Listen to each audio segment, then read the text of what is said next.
Welcome back, everyone, to more Phoenix Wright, Trials and Tribulations. And today we are going to be beginning the fourth case in this game, which is going to be a short case. As a matter of fact, it's going to take the same amount of time as what the first case in this game did. So, hope you guys looking forward to that. Which I should say, which by the way, hope you guys having an awesome day today. Hope you guys doing well. And I should say that this case and the last case, things are really gonna get serious and interesting. So, the whole heart and fruits of this game will be in these final two cases. This case, of course, I'm gonna be doing over the course of the next 3 episodes, including this one. And the final case I'll be doing throughout the month of July. So, but without further ado, we are gonna begin episode 4, Turnabout Beginnings. The girl. Let her go.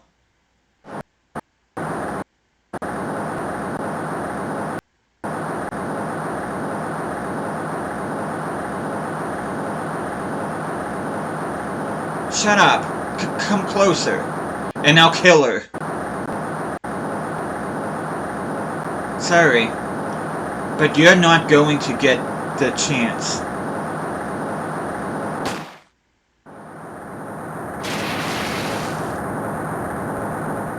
Well then.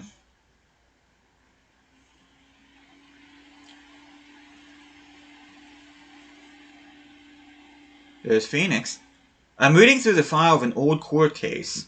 It was the first case of my longtime mentor, Mia Fey. Fugitive data. Name, Terry Falls. Charge, kidnapping, murder.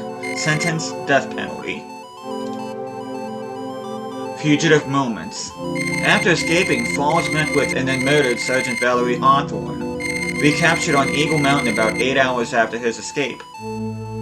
You guys should recognize the name Hawthorne. Her very first client was a death row inmate who had recently broken out of prison. That was a whole year before me and I ever met. Looks like he's in a hospital bed. 6 years earlier, Mia Fey, first trial. February 16th, 9:24 a.m. District Court Defendant Lobby Number 4. I'm so nervous. Feel like I'm gonna die. I never should have accepted this case. Eek! Good morning. Don't be so jumpy, Mia. I didn't do nothing, I swear. I didn't kill nobody. Terry Falls, my first client. Sentenced to death 5 years ago and now a prison escapee. Just relax, Mia. Make small talk and try to relax him. So why did you escape anyway? Olga, I'm sorry. I didn't do nothing. I didn't kill nobody. I never lied. I didn't escape from nowhere. But Mr. Falls, the police just recaptured you 2 days ago. Sorry, I told a little lie. Oh boy. But anyway, I didn't do it. I never killed nobody. Sorry for asking, but you're on death row, right? I'm really sorry. They sentenced me to die 5 years ago, but I was tricked, I tell you. That woman, she lied in her testimony. That's why I got the death penalty. I swear, I didn't kill her. I could never do that. 2 days ago, he escaped from a police wagon when it crashed. Then about 8 hours later, a policewoman was murdered before the police could recapture him. The police believe that Terry Falls did it. After you escaped, did you meet a policewoman? Yeah, I did. She's the reason I escaped. So that much is true. He did meet with the victim. I didn't kill her. She was alive when I left. She was alive. It's true. I can trust him, right? I mean, I should. Huh. You're not gonna figure out the truth by just staring at the guy. Why are you here? I came to see how our little kitten was doing all alone in the big scary lion's den. I thought maybe you'd like someone to play with. Where's Mr. Grossberg? Huh, that old man is probably still in bed. I bet he's clutching an empty bottle and mumbling in his sleep. Aren't I good enough? After all, it's me, Diego Armando. I didn't say... So, Diego Armando, the finest attorney at Grossberg Law Offices, is here for me? No. You've got it all wrong. Today, you're the finest. After all, it took an amazing amount of guts to take this case. Imagine. An escaped death row convict for a first client. Yeah, it's a thanks. I sure wish I could get out of it, though. Huh. Relax, I just heard some good news. Hey there, Cherish. The prosecutor for today is fresh out of his diapers as well. But really? However, unlike a certain somebody who I won't mention, he's earned a reputation as a genius since beginning his law career. Genius? Well, it's about time to head in, kitten. Sharpen those claws of yours, it's go time. Does that guy look familiar to you? A solitary confinement cell for the condemned must be the world's loneliest place. And that's what my client ran away from. Every other lawyer gave up on him, but not me. When I saw those overflowing eyes and heard that simple childlike voice, I just had the feeling that he was telling the truth.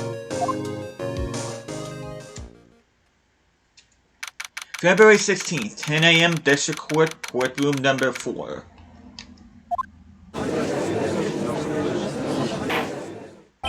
Court is now in session for the trial of Terry Falls. The defense is ready, Your Honor. The prosecution has been ready for a while, Your Honor. I understand the lawyers for both sides are newcomers? Yes, Your Honor. I'm Mia Fey. Miles Edgeworth, Your Honor.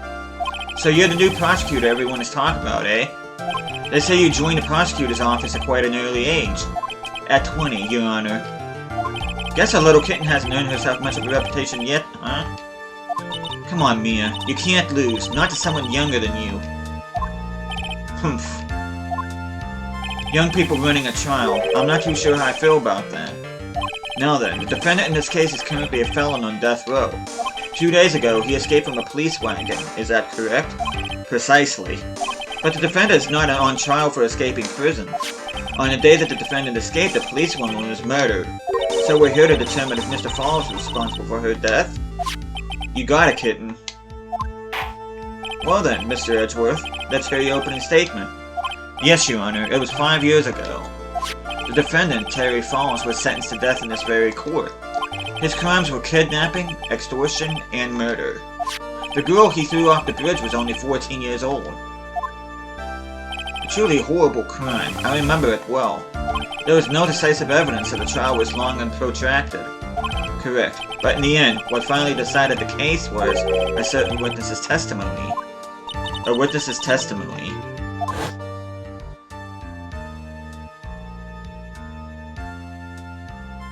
Testimony of Detective Valerie Hawthorne, the person who confronted this criminal. She arrested Mr. Falls at the scene and later testified against him. She said she witnessed Mr. Falls throw his young victim into the river.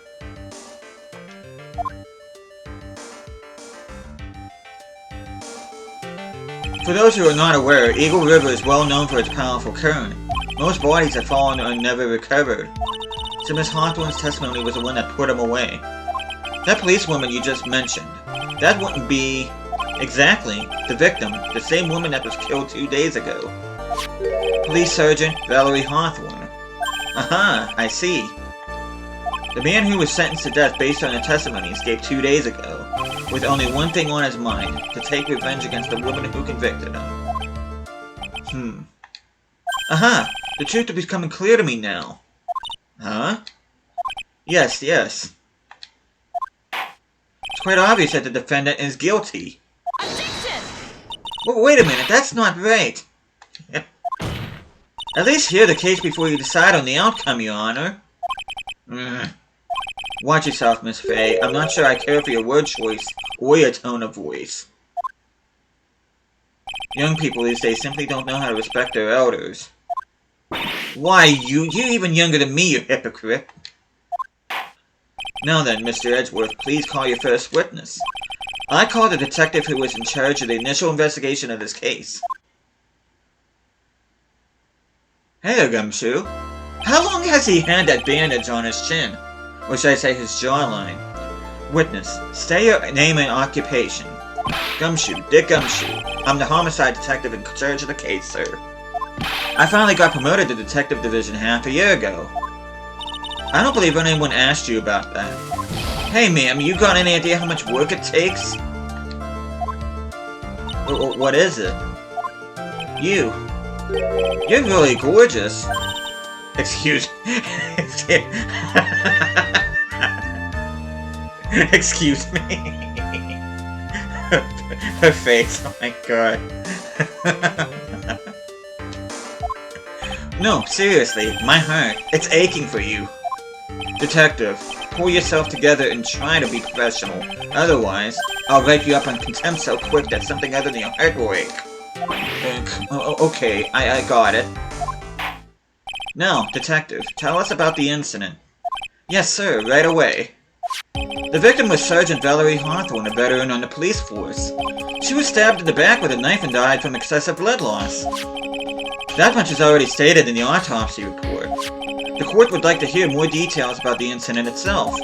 Yes, sir, I gotcha. Okay, let's take a look at this aerial map of the area here. This is a sketch of Dusky Bridge, an old suspension bridge. And the river that runs under there is Eagle River. The victim and the defendant met there, on top of the bridge. After stabbing her in the back, the killer carried the victim back to his car. He was recaptured at a police checkpoint as he was trying to make his getaway, sir. I see. Dusky Bridge map added the court record. Bridge located 40 feet above Eagle River. Was the victim's blood found on the bridge? The victim, Sergeant Valerie Hawthorne, was wearing a thick coat, sir. Unfortunately, no traces of blood were found on the bridge. Mr. Edgeworth, I warn you that I absolutely despise conjecture. If there was no blood on the bridge, then you have no proof that they even met there. Your Honor. If you would listen to the testimony we have prepared, I'm sure you'll be convinced. The two of them most certainly did meet on the bridge that day. Why, Mr. Edgeworth? I'm not sure I like you wagging your finger at me as though I was some hoser. Detective, proceed with your testimony. Yes, sir. Here we go, Mia. Hang on. Okay, now, listen carefully, kitten. One little mistake and this guy will drink you for morning tea. Trust me and get ready. Witness testimony. Summary of the incident. On the day of the incident, an unknown person phoned the sergeant and asked to meet. Sergeant Hawthorne went to Dusky Bridge at the designated time and met with Mr. Falls.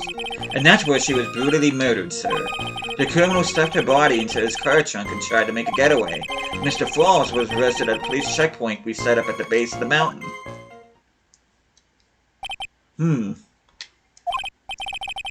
Well, you certainly have established the importance of the bridge. Naturally. Now, would the defense please hurry up and proceed with cross-examination? Boy, I'll tell you, this judge. And I thought the judge that we normally deal with was flaky. Yes, Your Honor. Cross-examination coming right up. Hey, settle down there, kitten. If you keep trembling like that, you're gonna make me spill my coffee. Oh, also a coffee nut. I'm not trembling, it's just cold in here. The courtroom can be a cold battlefield, alright, especially for a beginner. I don't need you to worry about me, I mean the defendant, the witness, everyone's a beginner in here. Huh, you got me there. But maybe you should keep your claws out and show them what you got, kitten. Hey there, Ender. It's okay, Mia. Stay calm. Just remember those court procedure videos you stayed up all night watching. Okay. Cross-examination. Summary of the incident. On the day of an incident, an unknown person phoned the sergeant. This unknown person, you have no idea who it might be, right? Sorry, but I'm afraid I do. What? The one who called Sergeant Hawthorne was the defendant, Terry Falls. What? The defendant?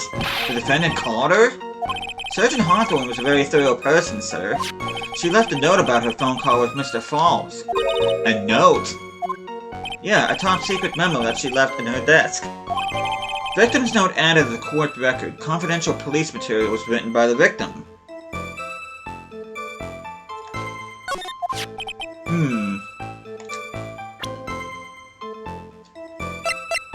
Okay, let's check the victim's note for a second. February 14th, 1:21 p.m. Falls, 4:30 p.m. at that bridge. Wear white skirt for identification. Talk to Dahlia. Tell her this time the whole truth must come out. Dahlia, that's a familiar name. According to this note, it seems the one who called her to the bridge was indeed the defendant, Harry Falls. Whose bright idea was it to keep that note from me? Looks like the judge is even more sure of his verdict now. Listen up. Never ask a question if you don't already know the answer. It's that detective's fault. He's the one that said unknown person. Hey now, don't make that face at me. I just said that way because the prosecutor told me to. Was that a trap? With that cute face, I didn't expect him to be so sneaky.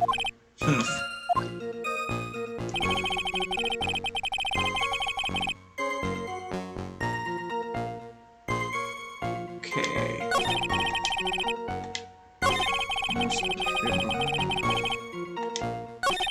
Visited the police checkpoint we set up at the base of the mountain.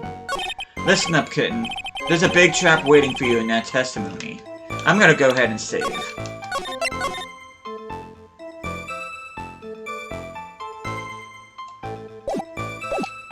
A trap. Walk into it carelessly and it'll leave more than just a flesh wound. Fun, huh? No, it's not! Well, if you want to have any chance at all, you'd better get some more information.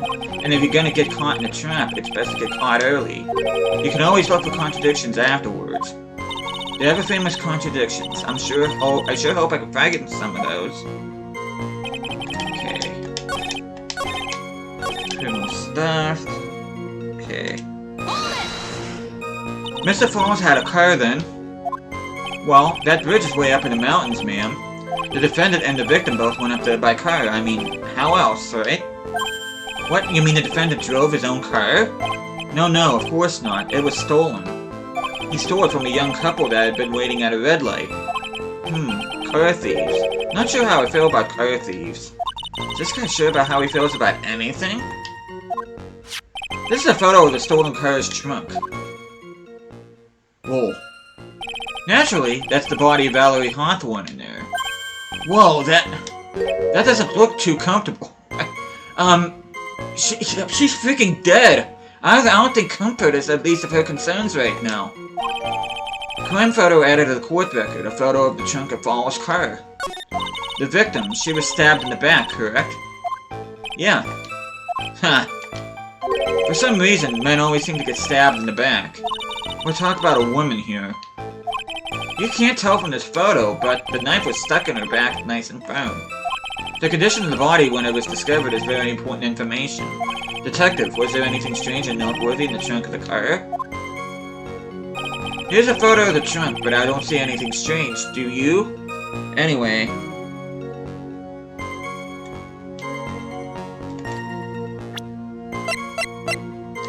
Objection! Witness.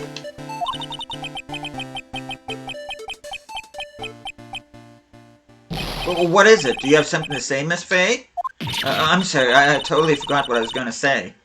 This is the first time I've ever had to actually address someone like that.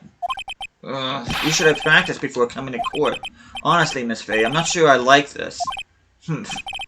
Say there, little kitten, want a piece of my coffee candy? Candy? Well, you're still too young to be drinking real coffee. Come on, Mia, shake it off. You're a lawyer.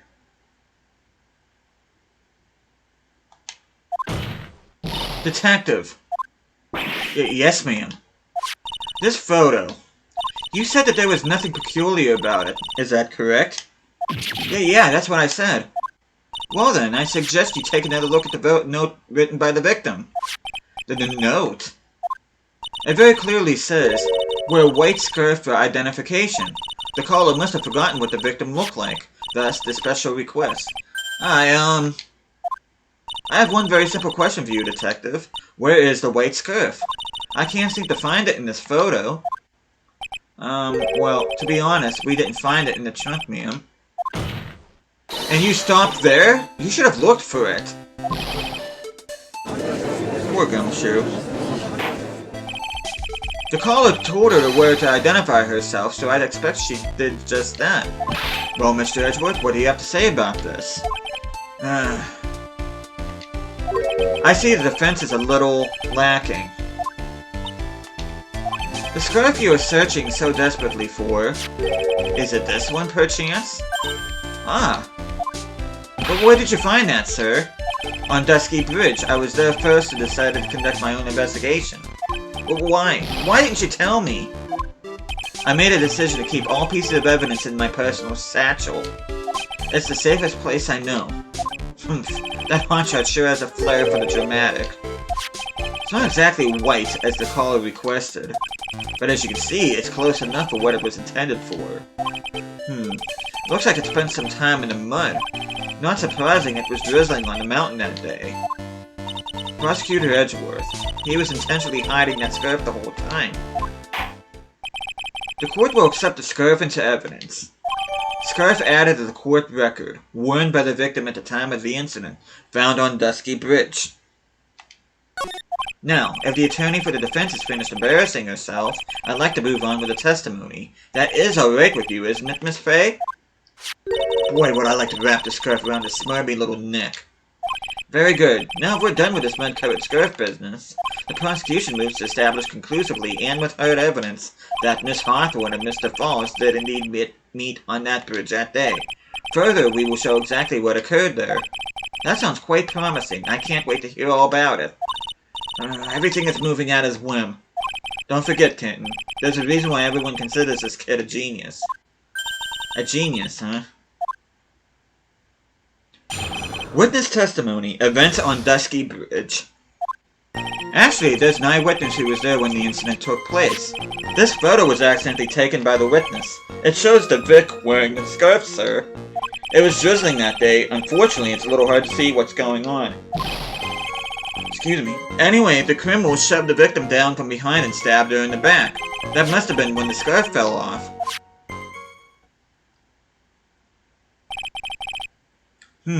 Looking at this photo, you really get the sense that this bridge is very high up. There's about a 40-foot drop from the bridge to the Eagle River down below. Miss Edgeworth, who took this photo anyway? Let's just say that it was a well-intentioned third party. Aha, a potential witness. So why isn't this person in the courtroom? Well, they said they absolutely did not want to testify. The person in question is very delicate, Your Honor. Besides, as long as we have this photo, we see no reason to compel them to testify. I'm not sure how I feel about that. Witness's photo added to the court record seems to have been taken by the witness. So, as you can see, Terry Falls had both the motive and the opportunity. I think it's quite clear at this point what happened on the bridge. Aha, the truth is becoming clear to me now. Huh? Yes, it's quite obvious. He's clearly guilty. Oh god. Not again. That's not fair. I haven't even done my cross-examination yet. What do you mean, Cross-examination. Events on Dusky Bridge. Okay, let me save first, because I didn't get a chance to do that yet. Okay. I was taken accidentally, drizzling that day, shoved the victim down from behind, stabbed her in the back. Is that part of the witness's testimony as well? Of course it is. He pushed the victim hard in the back and she fell down right on her stomach. I remember that happening once myself. It was really brutal. Huh? Are you talking about seeing someone get pushed, or were you the one getting pushed? Or does it mean that you pushed someone down like that once? With his mind-boggling tales and the way he said brutal, I wonder if he's Canadian. Huh. Save your nasty look for the right person. Huh? Take a look. Poor baby. The court record seems to have wet itself. Hey, watch where you spill your coffee. The court record, huh? That must have been when the scarf fell off.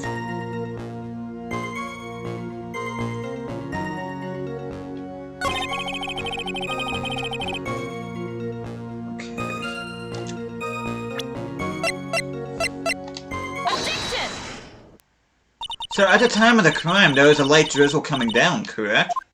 Yeah, and fog, too. Just a generally soggy atmosphere. Well, I have evidence that doesn't go with the soggy atmosphere. But this is a photo of the victim's body that was found in the car trunk. Considering the conditions at the scene of the crime, something isn't right. Well, by all means, please enlighten us as to what isn't right. Let's go ahead and save.